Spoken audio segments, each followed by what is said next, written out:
Risky behavior. Welcome to Risky Behavior, where we talk about, behavior that is risky. I guess it's pretty obvious, honestly. Anyway, one of the things I wanted to talk about today, this is actually the video I'm doing right now is what I would call a risky quickie. It's kind of where I just see I just watch a random video and I just pull an idea out of the air. So anyway, I guess Cynthia G got canceled off YouTube. I didn't know nor noticed, but somehow, with me just surfing through and watching all these YouTube videos and all the time, which I spend a lot of time on YouTube because I just think it got better content than cable, to be honest with you. And majority of it's free. So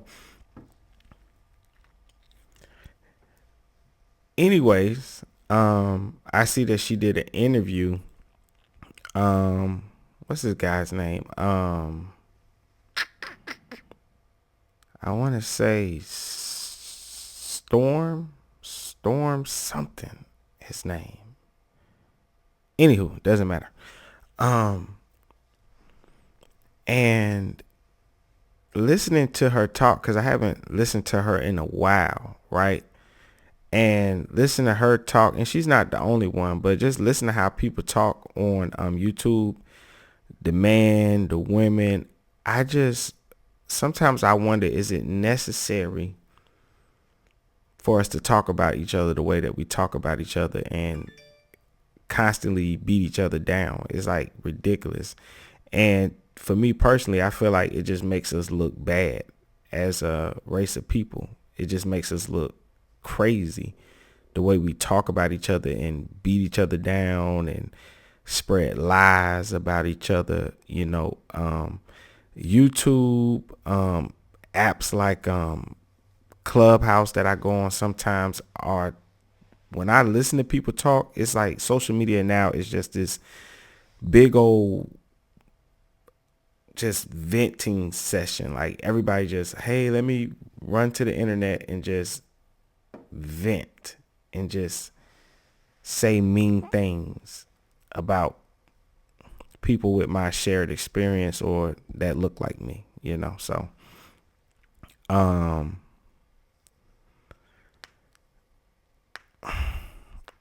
I just don't get it. But anyway, man, let's hop into this video. Cynthia G is about to do what she does best, which is attack her own people.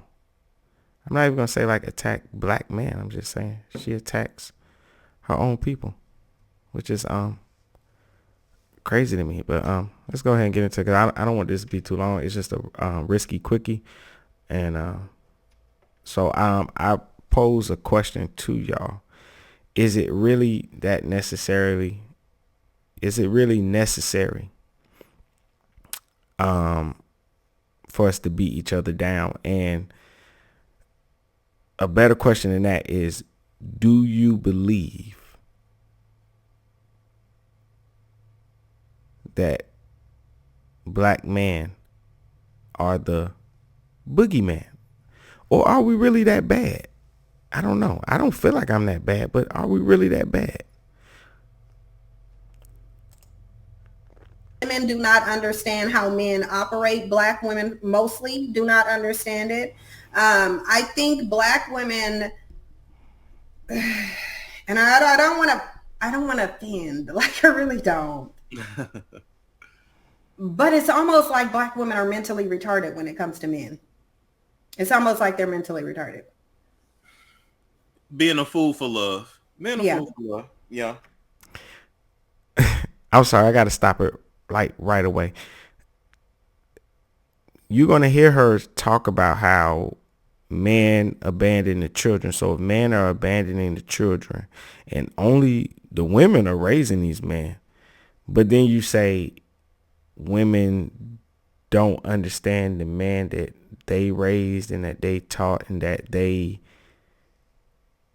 gave them their beliefs and their thoughts and their education, and they're the first teachers, but then You see what I'm saying? She starts off talking against herself. It's not that big of a deal, but she's talking against herself. It is. And not just being a fool for love, but seeing things obviously. Obviously we see, like, how many generations have these men been creating kids and abandoning them? Why are you still having them? Why? Like, at what point does it click in your mind to say these men in large amounts are abandoning their children and they're getting on public platforms talking about how they don't value their children, they don't want to provide for them? We now see that outside of the community with white women and some Asian women. Why are you still putting these males on a pedestal? Why? See what I mean? Lies. I'm a man. I talk to men all the time. I got a lot of male friends. I mean, what she's talking about makes no sense. What men are, I think women or people, let me not make it a man or women thing, because I don't believe in the whole gender war thing, so I'm not going to do it. But you have people that see a few ignorant people on the internet, right? And then they want to take that and put that on all men. There is no large number of men proudly talking about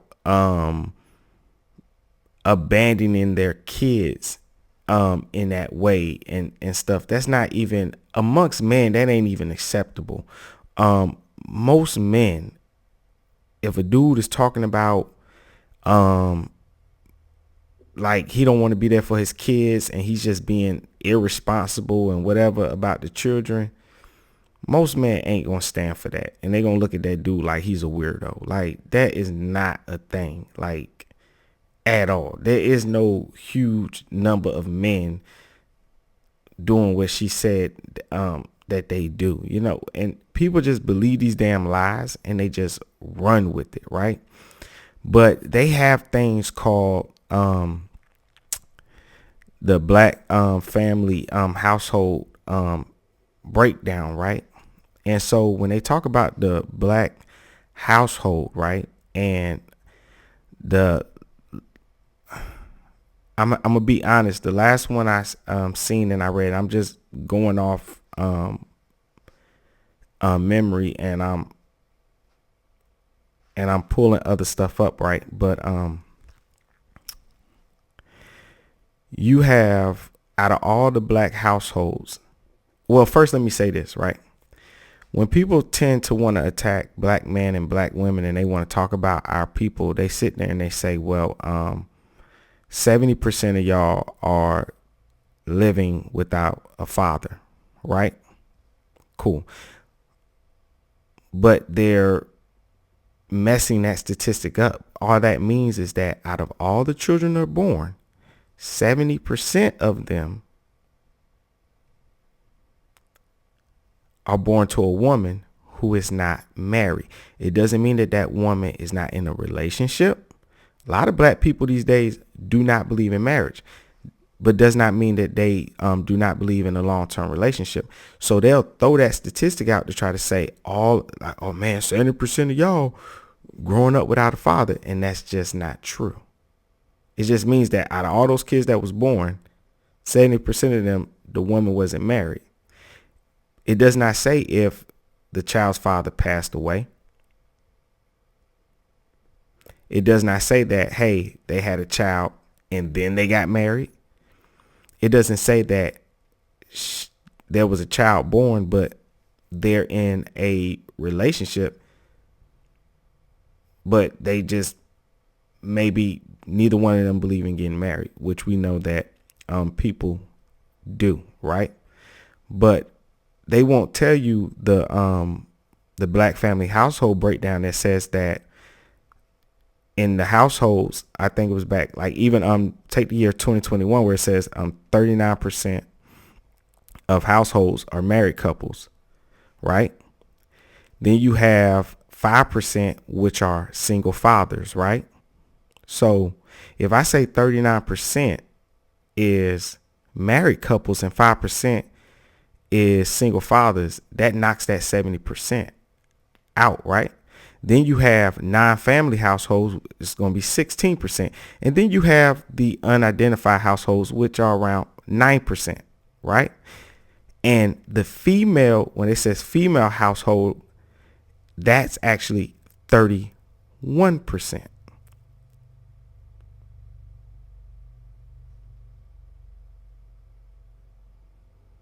And I actually read an article on that one where they even say that even amongst where they put female householder, they actually say that more than likely the biological father does stay in the house, but they're not married.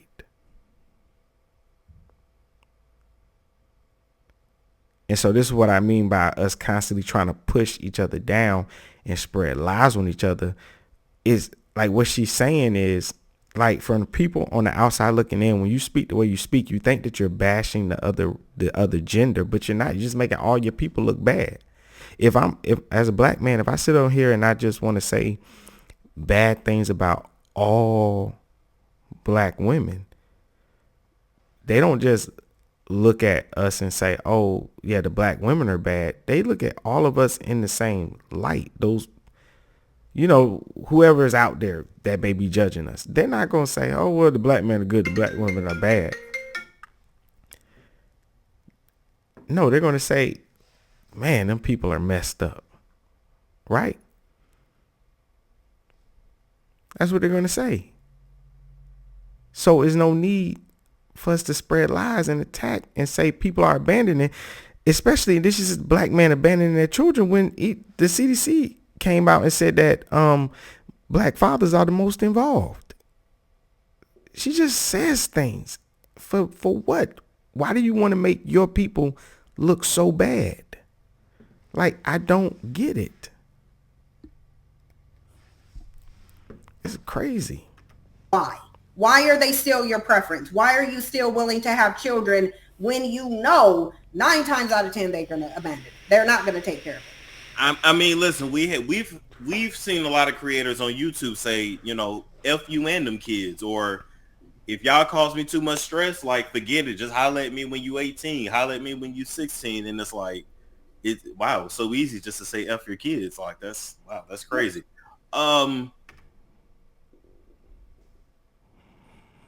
There you go, taking something out of context. And see, this is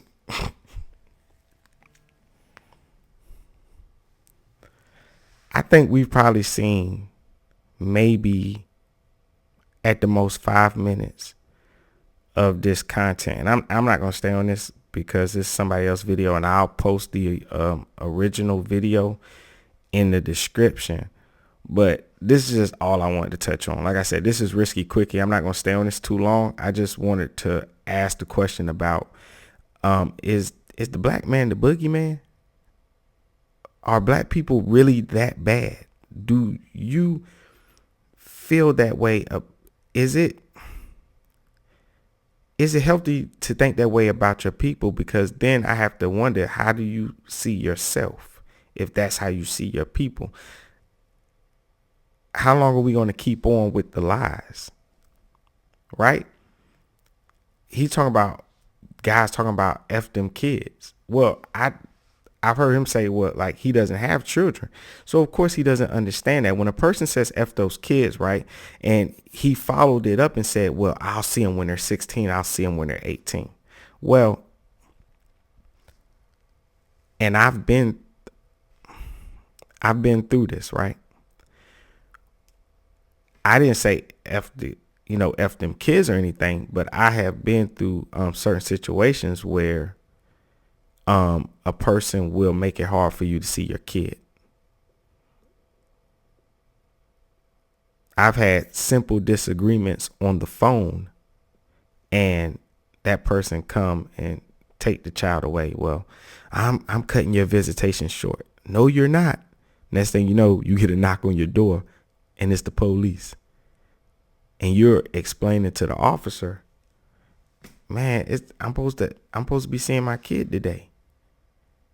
Yeah, I know, sir. I'm sorry, but we can't do nothing. She, And the cops know what's going on. Because the cops, they were cool. They was nice. They knew what was going on. They just shook their head. They was like, man, we see this all the time. We see this all the time, brother. Let's just not, just calm down and, and stuff like that. But what F them kids means is this. If you feel that you're being pushed to a point where you're not going to be able to control yourself and you may do something that you may regret, sometimes it's better for a man, because remember, people call us violent, abusive. We attacking women, black femicide. Sometimes it's best for a man to say, hey, you know what? I don't think people understand how heartbreaking it is to go through that tug of war battle where you can see your kid. No, you can't see your kid. You can see your kid. No, you can't see your kid. Somebody trying to make your life hell. And it's better for a man to say, you know what? You got it. I will no longer live under your rule. You're controlling this. You want all the power. I can't do it, because if I keep doing it, I'm going to keep getting angry, and I may do something I regret. I might lash out. I may say something. It's not healthy for a child to see a father cuss their mother out or the mother cuss the father out. So some people who know they can't take it will, and to me, it's the responsible thing. They'll walk away and say, you know what? I'm not walking out this child's life, but what I am saying is, and he said it himself out his own mouth. I heard them say, yeah, come see me when you're 16. Come see me when you're 18. Exactly. What happens when a child is 16 or 18? They're almost an adult, meaning I don't have to deal with your mom. I can just deal with you. You 16, you 18, boom, you got your license. I'm help you. I'm gonna buy you your car, boom, and you can come and go as you want. But I cannot keep meeting up with this woman and going through these arguments. Or I am going, because it's only so much a person can take. But what they do is you a man, you should be able to take it. What are you talking about? I'm human just like you. I love my child just like you. And most people who are parents, they don't play about them kids, man. Somebody taking your kid from you, telling you when you can or when you can't see your kid. Come on, man. And that's the other funny thing is people are complaining and say, they'll lie and say there are no good fathers, but we live in a world that doesn't allow a man to be a good father.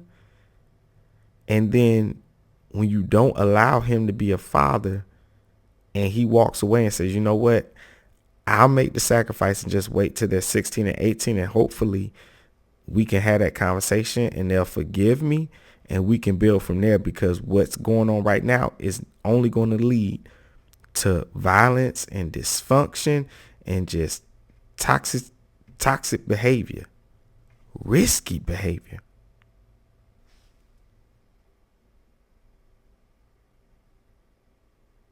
But most people will say what I just said, that, well, there's some BS. I know. A world where we want man to care, but also a world where we don't want man to care. I don't know. And then you got people like this lying, misinterpreting and taking out of context what that phrase means. F them kids is simply for a man who is being robbed of his ability to be a father and says, well, I don't know what else I can do or how much I can take. And I know some people are going to say, oh, you can go to court. Well, yeah, you can go to court. And it depends on whichever state you live in, the jurisdiction and the laws. But I hope people know that in like some states, well, you can even go get joint custody, but it ain't joint physical custody.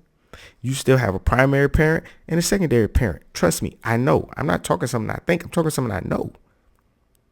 And so the child is with the primary parent, and they give you a list, right? And so it might say school, extracurriculum activity, right? The primary parent gets to pick what they want to be over. So y'all are supposed to co-parent and go over that together, but that primary parent can veto you. And what's crazy about the law is they'll force you as a man to pay your child support, but they don't necessarily force visitation. And see, a lot of people don't think about that you'll have joint custody, but when your weekend comes up, or your week or whatever, he's not feeling well, so I'm gonna keep him home. Oh, I had family coming in town. Oh, you know what? I'll just drop him off tomorrow because, I'm not feeling good. And I'll come pick him up. No, because I'm not there. I'm gonna be over at my cousin's house across town, and well, just don't worry. You see what I'm saying? And there's really no avenue for a man to take to rectify that, right? But if the man get out of line, that child support don't come through, there is a system to enforce on him. But it's none for, you see what I'm saying, the visitation. But people like her that either know and don't care and are willing to lie, or people that just don't know, they just look and they just see and they assume, they think they know what's going on. And people say things not knowing that even you go to the court, you get the joint custody and stuff. It still doesn't give you a lot of power. It gives you a leg to stand on and the ability to fight a little bit, but it really don't. You still can get screwed over. You still can be played with, and your visitation just totally disrespected. So anyway, man, I hope y'all got my questions, man. Damn, you know what? I think I got online to vent today. Damn, you know what? I'm like everybody else. We all human. So the question remains, is this bashing each other on the internet really helping? Or can we really just, talk to each other, hear each other out, and be honest? Because most of the time, as you see, they just get on these videos and they lie and they say things and they paint their own picture in a bad image. But anyway, man, I'm out here. I got something to do. As always, look, I love you all. I pray everybody be blessed. Risky out. Risky behavior.